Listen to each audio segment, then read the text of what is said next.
Karena mana dulu yang mau dibidik nih kan gitu. Karena sebetulnya kebangkitan itu sederhana, memajukan Pancasila serta Bhinneka ke tengah alam serta umat Jakarta Utara, kan cuma itu. Perbuatan. Kemudian Jakarta lain melihat, keren banget, pakai baju Bhinneka serta Pancasila, mau dong, kan gitu. Jadi sebaiknya itu tahapan berikutnya kita bicarakan. Bukan kemudian disebut rumah atau gang Pancasila, tapi kota Pancasila ya. Wow. Marilah kita bersama bangkit dan bersatu untuk kembali ke Pancasila. Marilah wujudkan cita-cita proklamasi. Bismillahirrahmanirrahim. Salam Pancasila progresif revolusioner. Kita bersyukur pada kali ini ada dua tokoh yang gak asing lagi yang dimiliki Jakarta Utara yang selalu bicara tentang falsafah Bhinneka Tunggal Ika yang menjadi bagian dari Pancasila, Garuda sebagai lambang bangsa kita, negara kita. Mudah-mudahan dua tokoh ini nanti juga akan memberikan semacam satu semangat buat kita semua. Apa itu kebangkitan, apa itu syarat-syaratnya, dan langkah-langkah tentunya yang harus dilakukan oleh para satria-satrianya. Karena nggak mungkin kebangkitan tanpa dimulai dari bangunnya pribadi-pribadi, bangunnya jiwa-jiwa yang dimiliki masyarakat Jakarta Utara. Kita sapa dulu kedua tokoh kita. Assalamualaikum Pak Teguh. Waalaikumsalam warahmatullahi wabarakatuh. Rahayu. Salam hormat, Rahayu. Mudah-mudahan akan selalu baik. Dan beliau ini yang memang selalu menjadi mentor buat pergerakan pemikiran di dalam rangka untuk semakin lebih mengenal lebih jauh tentang falsafah Bhinneka Tunggal Ika. Dan di samping kiri saya adalah Pak Azhari, seorang aktivis juga sekaligus beliau adalah sang murid beliau yang intens mempelajari tentang falsafah Bhinneka Tunggal Ika, dan sudah banyak sekali beberapa tulisan yang disampaikan lewat ngaji ontologinya, yang kemudian itu juga memberikan satu rangsangan dengan cara tersendiri di dalam rangka bagaimana pemahaman itu tetap harus disebar, sehingga harapannya pemahaman itu akan melahirkan satu kesadaran kepedulian untuk mengaprah pada kebangkitan itu sendiri. Pak Teguh, melihat wacana yang berkembang terkait dengan Jakarta Utara ini, apa yang dilakukan kawan-kawan ini berharap bahwasanya Jakarta Utara mampu menjadi kota kepeloporan. Nah, tentunya semangat kebangkitan ini kan harus ada syarat-syaratnya. Menurut kacamata Pak Teguh, apa yang memang harus dipersiapkan oleh putra-putri wilayah Jakarta Utara? Ya. Saya cuma mengingatkan untuk kita semua, jangan sampai Jakarta Utara sama seperti yang lain, hanya pada tatar konsep cipta nanti melepas ke bawah. Karena yang namanya semua cita-cita yang baik itu harus dijaga dari tahap cita, tahap perancangan, tahap action, implementasi sampai hasil. Ini banyak sekali action-action yang serupa seperti ini cuma di tatar cipta, Gitu. rencana, tapi begitu action dia terhanyut pada yoni. Yoni maksudnya begini, akhirnya yang terjadi bukan gerakan kebangkitan Jakarta Utara, tapi dalam euforia, seni dan sebagainya luput daripada esensi yang seharusnya dilakukan. Jadi itu yang harus dijaga. Boleh. Artinya harus ada semacam penggalian betul ya, sehingga penggalian itu nanti juga akan mempengaruhi tentang semangat itu. Bagaimana kemudian perjalanannya itu tidak hanya sekedar parkir di satu level saja, tapi juga ada melanjutkan perjalanannya untuk level berikutnya. Dan itu nggak gampang. Baik. Kira-kira syarat-syaratnya selain apa tadi yang disinggung bahwasanya ada ide, ada pelaksanaan, ada konsep-konsep yang lainnya tadi, kira-kira pola muatan yang harus dilakukan pada wilayah aplikasinya bagaimana betul?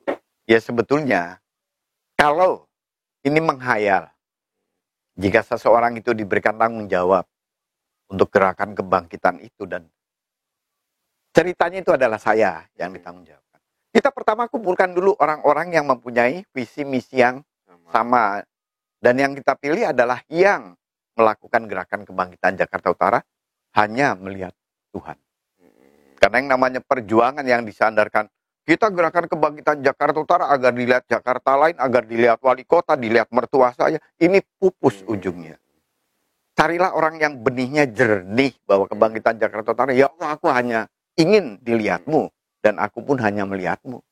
Karena nanti begitu turun di tatar ke bawah, ini mulai ada rusuh-rusuh dari orang-orang yang tidak sevisi misi. Islam mengatakan faiza azam tafatawakal ala Allah. Gagasan besar itu kamu bersandar padaku. Nah, kira-kira gitu. Luar biasa ini. Ini harus menyeleksi betul ini. Harus menyaring betul. Nanti cuma melepas, cuma di awal aja bakar kembang api, petasan, ujung-ujungnya habis gitaran nyanyi makan nasi bungkus sepi lagi. Bagaimana yang disebut dikhawatirkan terjebak pada euforia. Iya, banyak yang seperti itu. Utara nggak boleh. Baik. Nggak Harus boleh. menjadi pembeda ya. Harus.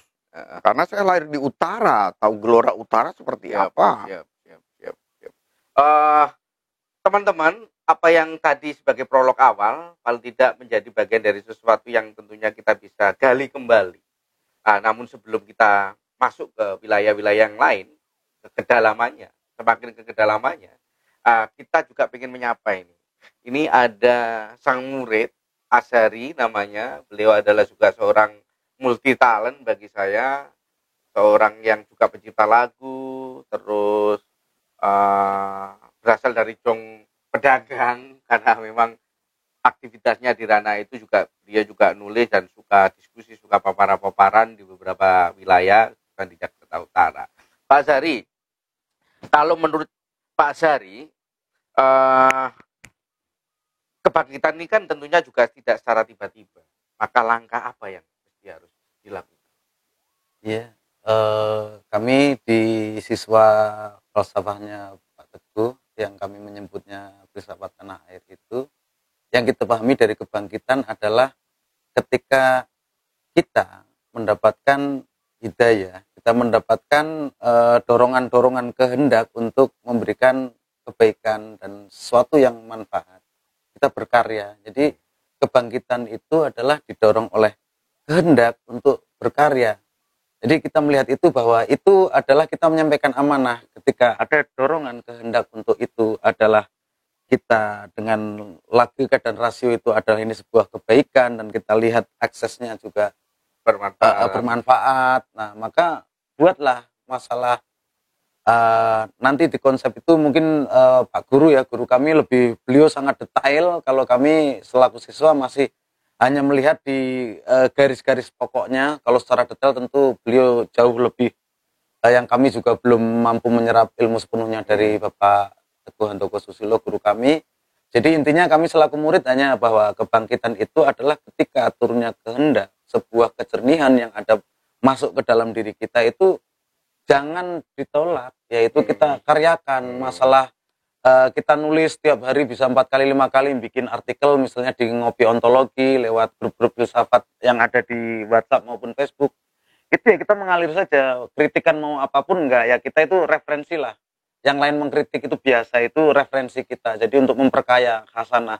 Tapi intinya adalah kita tidak terpaku lagi pada apa bentuk-bentuk istilahnya itu, supaya kita itu kendor daripada mewujudkan amanah dari hidayah itu sendiri. Kehendak tadi ya, yang kehendak luhur ya, tadi. Kehendak luhur tadi, intinya itu.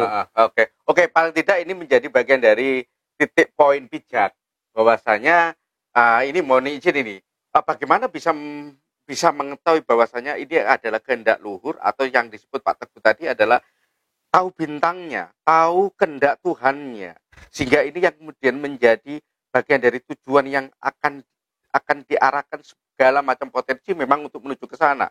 Supaya nggak ketuker-tuker ini gimana ya Pak Teguh? Ya kalau saya ibarat diberikan tanggung jawab itu, kita bidik orang-orang yang kita kandidatkan memiliki kejernihan. Duduk bareng, ya ibaratnya, apa tujuanmu terlibat dalam proyek gerakan kebangkitan Jakarta Utara ini yang sama sekali nggak ada uangnya. Kalau ada di situ berharap A, B, C, D, minggir. Karena orang yang bergerak bukan atas nama Allah itu sendiri, ujung-ujungnya ini. Kita melihat orang-orang yang melihat Jakarta Utara ini karya agung Tuhan, baik alamnya maupun manusianya. Itu kita sama saja membela Allah di situ. Ya, Kebangkitan alam serta manusia Jakarta Utara, ayo. Seperti itu.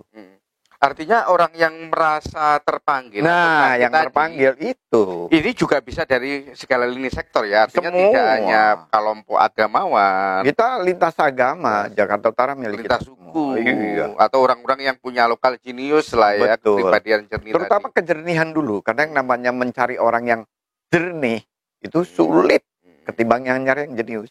Ini sembunyi semua sih waktu kira-kira kayak sembunyi bener, sembunyi semua nggak kira-kira orang-orang itu.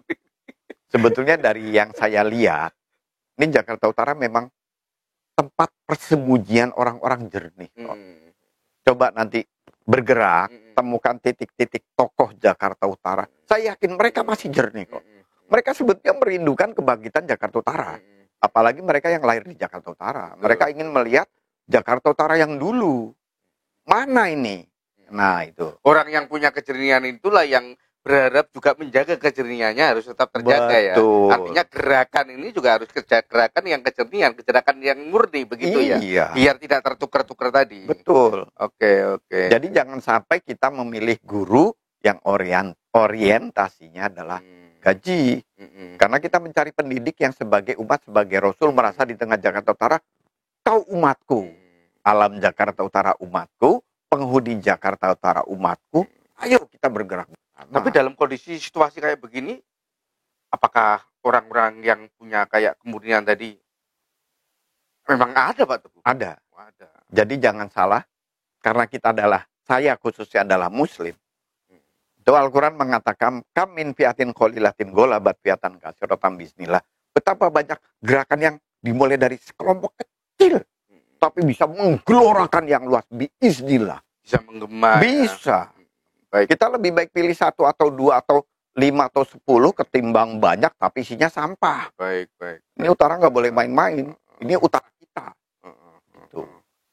Maka dengan kebersihan itu, maka akan lebih punya kesempatan untuk diberi kemudahannya. Betul. Diberi petunjuknya. Benar, lintas agama yang Baik. paling jernih. Ini menjadi catatan menarik. Karena barangkali ini terkait dengan niat ya. Iya. Niat itu harus berangkat dari mana?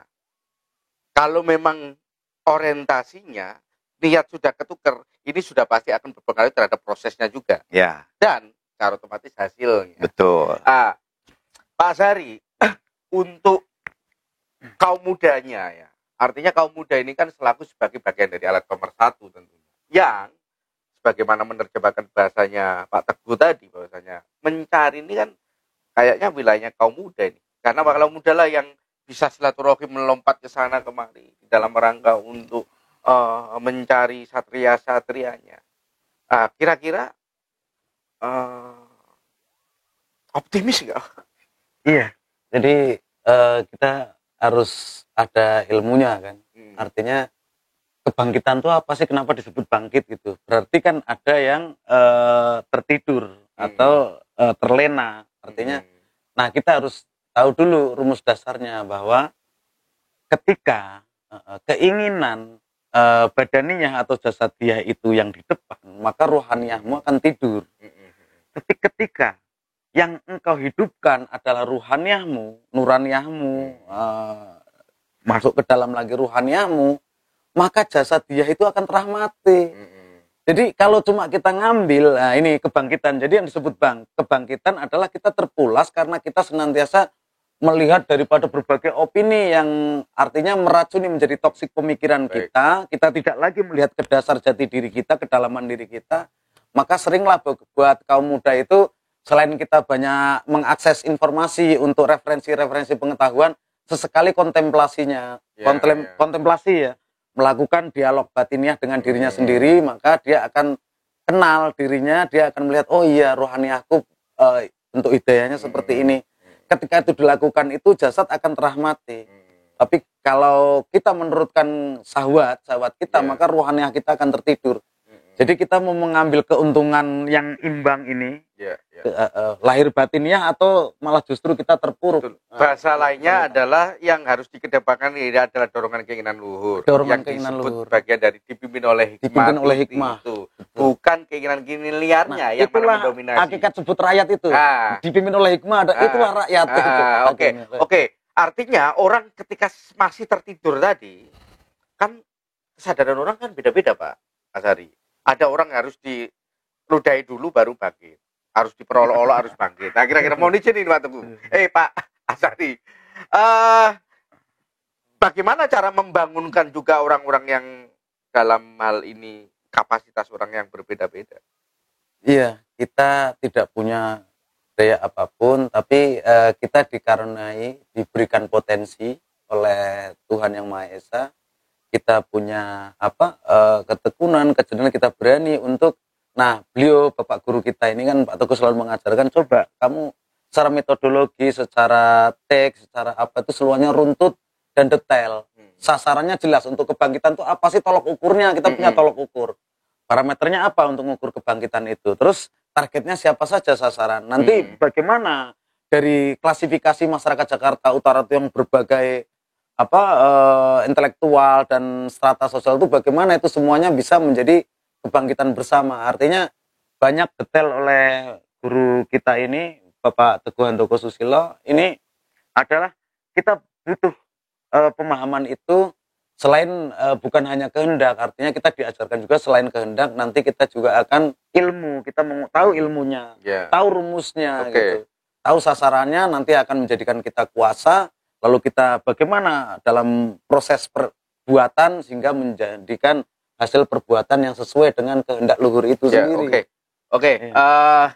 Wilayah ini juga menyangkut perihal tolak ukur ini, Pak Teguh. Tentunya kan juga harus ada tahu batasan dong, biar kemudian juga dianggap bukan kebangkitan yang kebablasan atau kebebasan yang kebablasan dan lain sebagainya. Ini tolak ukurannya bagaimana bicara pada konteks garis besar haluan kebangkitannya ini. Menurut Pak Teguh gimana? Saya ceritakan agak ribet ya, jadi agak makan waktu.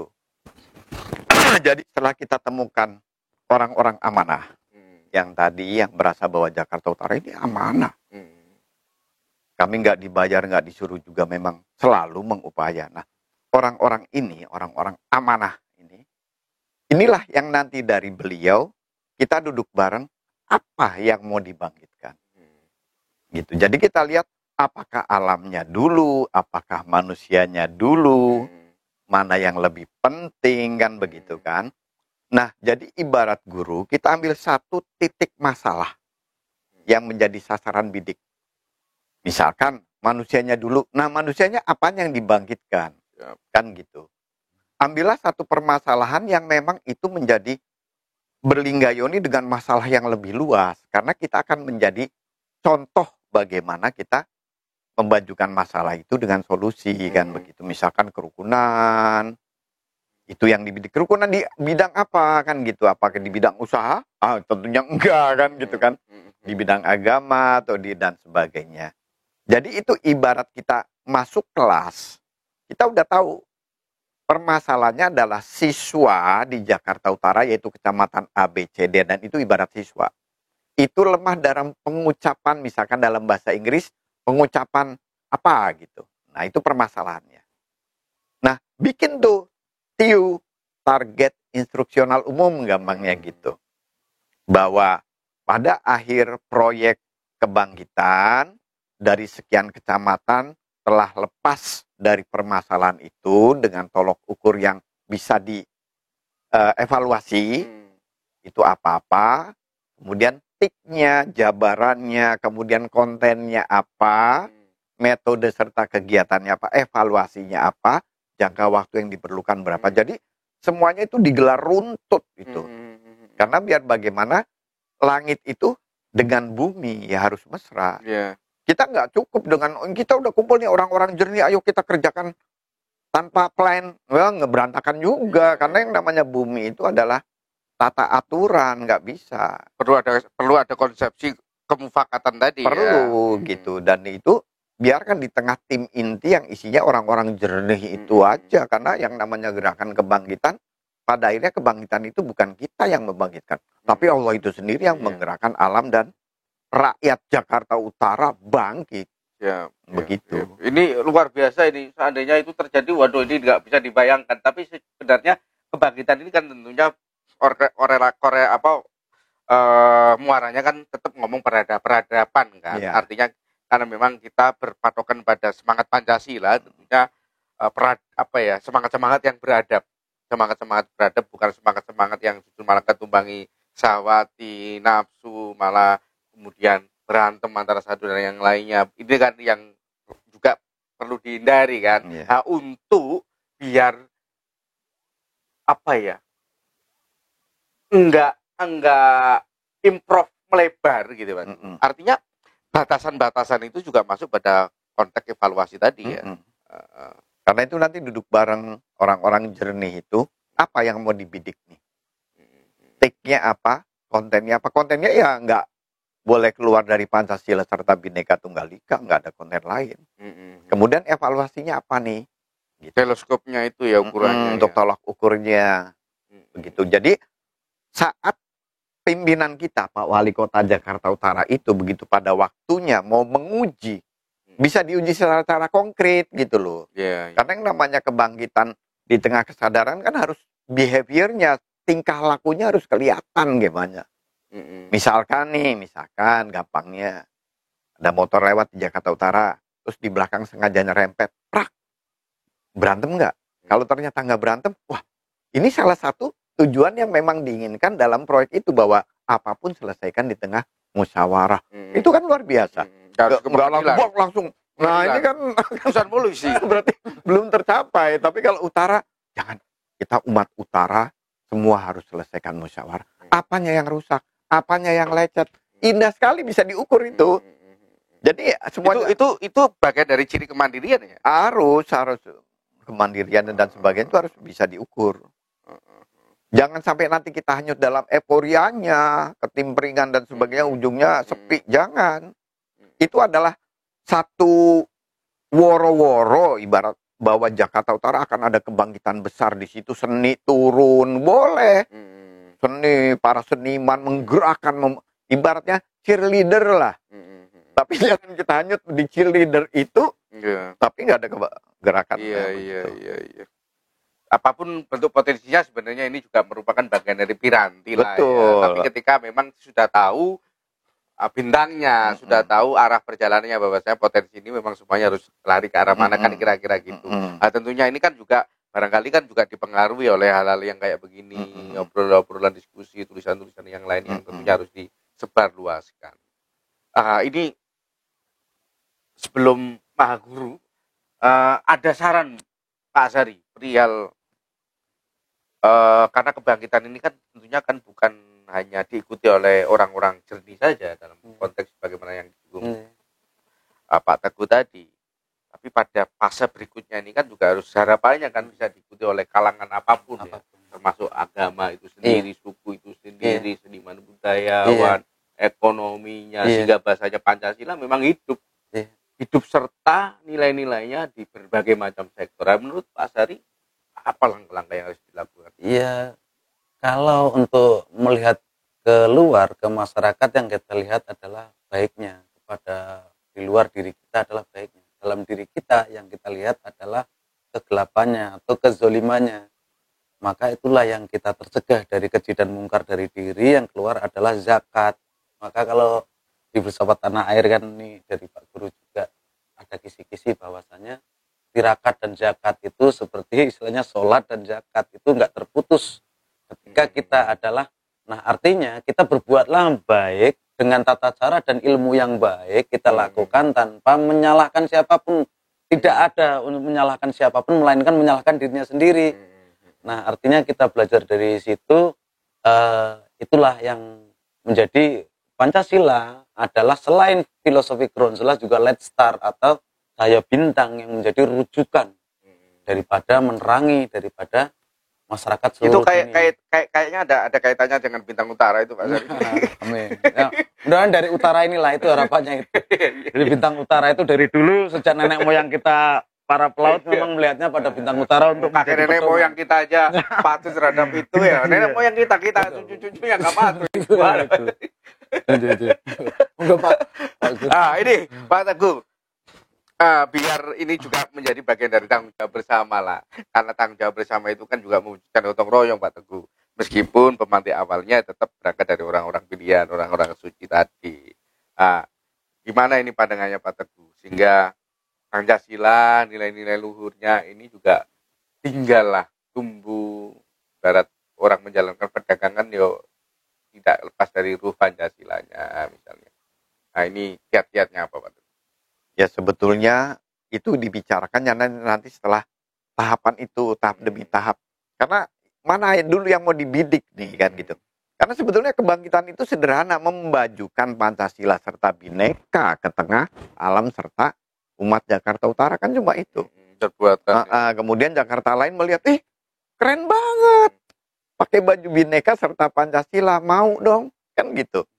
Jadi sebaiknya itu tahapan berikutnya kita bicarakan. Bukan kemudian disebut rumah atau gang Pancasila, tapi kota Pancasila ya. Wah, itu lebih luar biasa. Luar biasa ya Allah. Bisa kok, kita bisa. Kita pilih yang sedikit dari berbagai unsur agama dan sebagainya. Orang-orang jernih di tengah semua agama ada, dari Protestan, Katolik, Buddha, Hindu, bahkan mereka orang-orang jernih yang tulus. Dengan Jakarta Utara banyak.